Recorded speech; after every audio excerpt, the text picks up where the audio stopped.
యేసుక్రీస్తు వారికి తమ్ముళ్ళు ఉన్నారు. ఆ తమ్ముళ్ళు ఎవరు కూడా అప్పటి వరకు యేసుక్రీస్తుని నమ్మలేదు.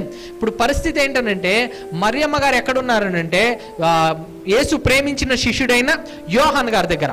ఈ యోహాన్ గారి దగ్గర ఉన్నప్పుడు ఆయన సిలువలో ఉంటూ కూడా కుటుంబం పట్ల ఆయనకున్న బాధ్యతను ఆయన గుర్తు చేసుకొని ఆయన చెప్పిన మాట చూడండి.